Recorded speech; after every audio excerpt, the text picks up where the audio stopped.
Okay, my name is Brendan van Staaden. I'm the Chief Executive of Interactive Technologies. I studied at the University of Johannesburg many years ago, doing a pre-technicians course in advanced mathematics and science. Today, I have a wonderful career, utilizing the skills that I've developed over time, utilizing my natural skills, and obviously using what was taught to me in my days at the university.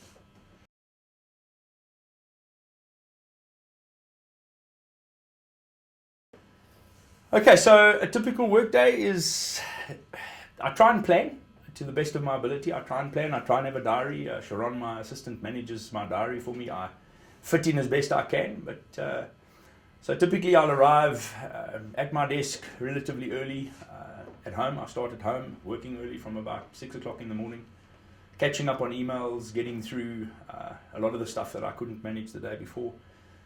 Sort all of that out, have a bite to eat, shoot off, get into the office, generally between about 8 o'clock and 8:30. And a typical day starts out where we manage a number of burning issues. We run a number of contact centers in our operation. We run a number of operational software management and hardware services for companies. So typically we go through the start of a day, managing a lot of the customer expectations. Things don't always go right. I mean, on a perfect day, we have 20% failure. So on the rough days, it's a bit more than that. So generally, we spend the day teeing up with the teams, with some of our directors and the other operational execs, teeing up where the risks are for the day, where the main attention needs to be focused, where the teams need to be steered, and that's how we start. We then get the teams going. We have a look, we have a quick analysis catch-up of the performances within the various centres, have a look at how we're performing for our customers, where we're excelling, where we're running short. A lot of that time I spend in a day running from meeting to meeting, where we're working with the teams, managing expectations, and obviously managing new business opportunities. We have, on any given day, a number of opportunities with various customers, new customers, and we help build solutions and put proposals together for that. Not much time for tea and coffee and lunch and things like that, so we run around. I have my lunch is generally a couple of sticks of biltong and some nuts on the fly, unless a lucky day where we have customer entertainment. We take customers for lunch, spend a bit of time with them at the coalface, chatting around solutions. So that's typical during a week. And then come the afternoon, we round up. We end up winding up for the day, making sure that everything is ready for the evening. We run right up until late at night for our customers, so get the teams ready, focused for more effort, geared towards the customer service. And that's really how it goes. It's hectic, no time to take a breath. I have a wonderful team of people, which I'm blessed with, absolutely blessed with. That has been a key to the success of our operation is having the right people and the ability to trust them and work with them and delegate to them and know that I can't do this all on my own. It was never about me doing this all on my own, and if I think I'm going to do that, then I'm going to fail. So that's really what my day looks like.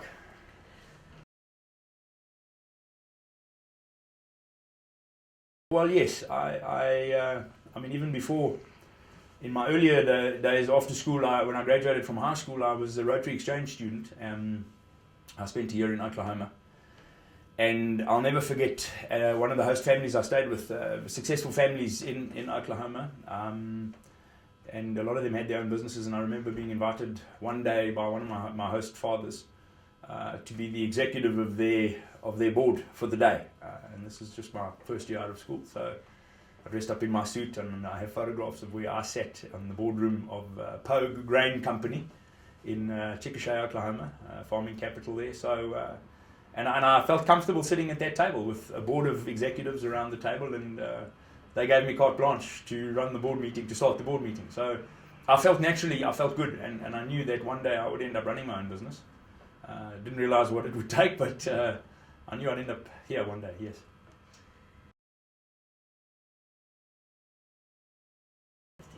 Okay, so when I eventually I had my studies done and everything like that, I'm a natural entrepreneur. I'm a natural salesman. So my first step into business life was into the sales environment. So I started with a company called Crest Healthcare. technologies many years ago, and I started selling capital medical equipment, anesthetic machines, cardiac monitors, things like that, and did very well. So being a natural people's person, communicator, I was able to sell well and build good relationships with my customers. And obviously, as that grew and developed, big opportunities exposed themselves in my life and in my career, and I grew from strength to strength. I was able to make my ranks, make my way up the ranks within big technology companies like Philips at the time. In fact, the building we're sitting in here used to belong to Philips, and I used to work here many, many years ago in this very building. So it's a small world and a strange circle of life. But so my career path was really from sales to management. Management, I did well. We did very well at Philips, and was able to run good teams of people. And I honed my skills around organizational capabilities, because this is really what it's about.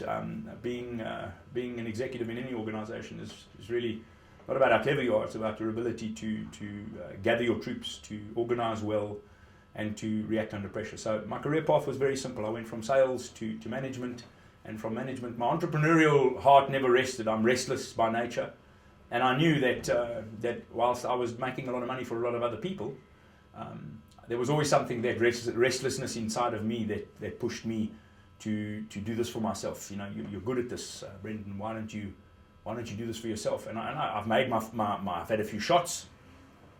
My first attempt at business was a dismal failure, because I made the mistake of thinking that I could, that it was easy. That you work for yourself, you have time off, you do your thing. That doesn't work like that. You know, work for yourself. You don't work for yourself. You work for. I work for 1,300 people. There are 1,300 people in this organization. I work for them. They're my boss. You know, they tell me what to do on a daily basis. So yes, sales, management, entrepreneurial dip. Did my thing.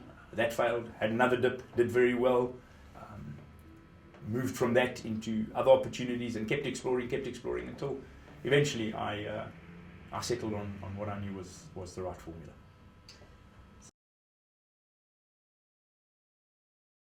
No, I wouldn't change anything.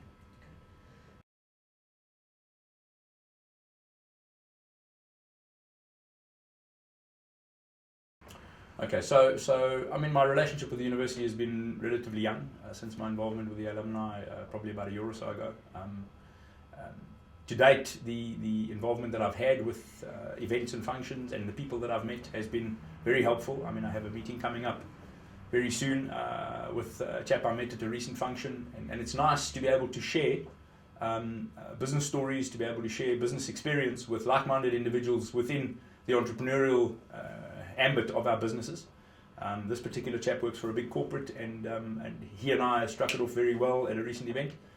So it's nice to be able to share like-minded stories, to be able to share experiences. And one thing I do know is that I don't know everything. Having been through so much in my career, there's always stuff to learn. I love meeting people like I've met at UJ, at the events, at the functions. It's lovely to be able to talk to them, understand what they're doing. There might be areas where I'm struggling, and by listening to somebody else, I can apply that in my daily work and improve.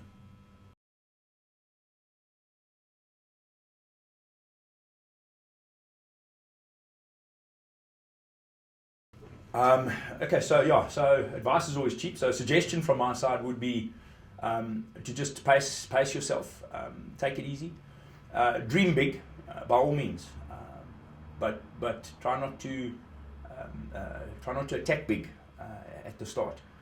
I made the mistake in the past of dreaming big and thinking that I could walk into the dream and everything would work according to the dream. It doesn't work like that. This is hard work. This is extreme on one's personal life. It's extreme on one's social life, and I try my best to balance. I'm an avid sportsman. I love being with friends and family, and obviously I love my work. So it's difficult to manage the work and play elements. But my suggestion would be really to just pace oneself, and to take it easy. This is a process. It's not an event.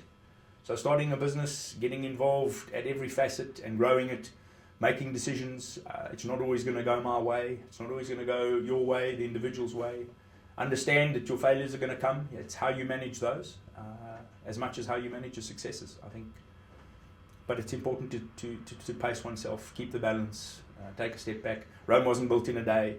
Businesses like this, like any successful business, doesn't happen overnight. It's taken us 10 years to get to where we are now, and we're only really now starting to see the benefits of a growing business, and how we can add value to the South African economy and create jobs for our wonderful people. That's, I think, key for us.